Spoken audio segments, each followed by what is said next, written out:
Every story has a moment where you realize you were never searching for answers, you were searching for permission. Permission to stop carrying what was never yours. Permission to finally put it all down. Irene was about to get that permission, but it would cost her one last thing. The second conversation is always harder than the first.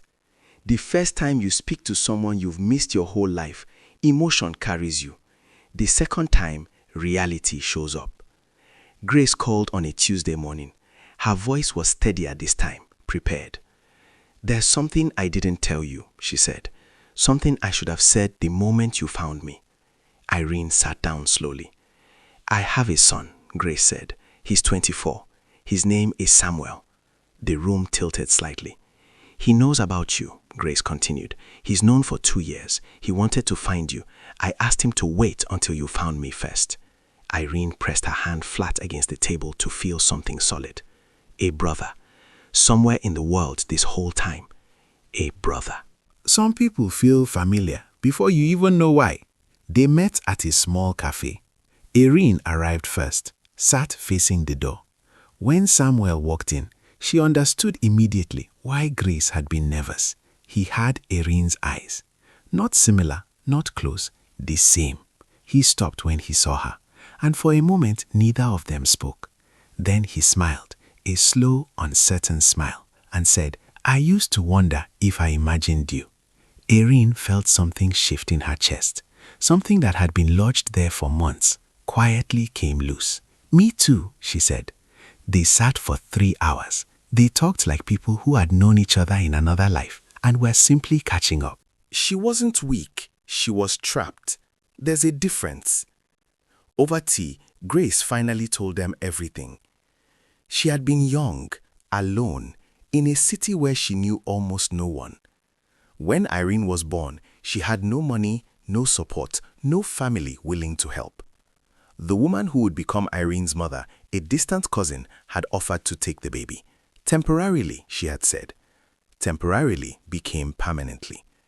And by the time Grace had found her footing, the legal papers had been signed and the door had been closed. "I tried to fight it," Grace said quietly. "For 2 years I tried, but I had nothing and she had everything." She looked at Irene directly. "I never chose to leave you. I want you to know that. I was removed from your life by people who thought they knew better." Irene sat with that for a long time. "Did you ever stop trying?" she asked. "No," Grace said simply. "I just eventually had to accept that trying was hurting you more than it was helping." That answer didn't fix everything, but it filled something in. Sometimes love isn't enough, and knowing that is its own kind of maturity.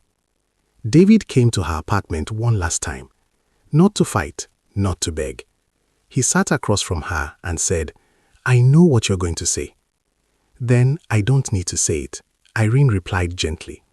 He nodded slowly. "I love you," he said. "I want you to know that was always real."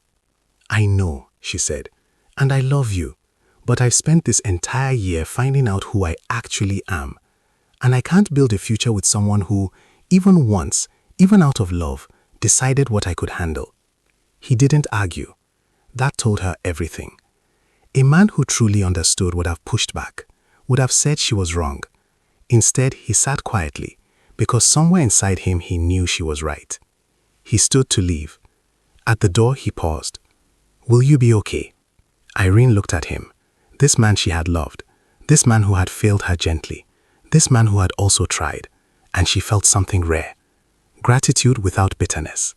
"Yes," she said honestly. "For the first time in a long time, I think I actually will be." He left.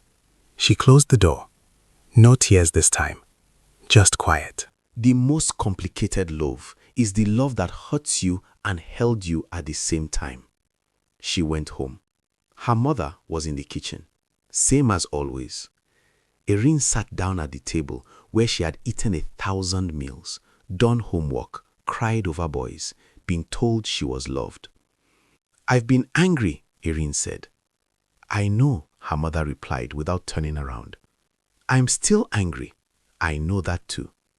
Irene looked at the back of this woman, this complicated, flawed, fiercely loving woman. "But you are my mother," Irene said quietly. "Whatever else is true, you are my mother, and I don't know how to throw that away." Her mother turned around then. Her eyes were red. She crossed the kitchen and held Irene the way she had when Irene was small. And Irene, who had been so strong for so long, finally let herself cry. Not for what was lost, for everything that was real, even inside the lie. Forgiveness isn't a gift you give someone else. It's a weight you put down for yourself. Irene didn't call Zara. She showed up. Zara opened the door looking like someone braced for a verdict. "I'm not here to forgive you today," Irene said calmly. "And I'm not here to cut you off either." Zara waited. "I'm here to tell you that I understand now where your pain came from. You were told a secret that wasn't yours to carry, and it rotted inside you. That's not nothing." Zara's eyes filled. "But what you did with that pain," Irene continued, "was aim it at me. And I need you to sit with that. Really sit with it. Not apologize quickly so we can move on. Actually sit with it." "I'm sorry," Zara whispered. "I know," Irene said. "But sorry is just the beginning, not the end." She turned to leave. "Irene." She looked back. "Are we going to be okay?" Zara asked. Irene considered it honestly. "I don't know yet," she said. "But I'm not gone. That has to be enough for now." She didn't come out of this unbroken. She came out of it awake. 3 months later.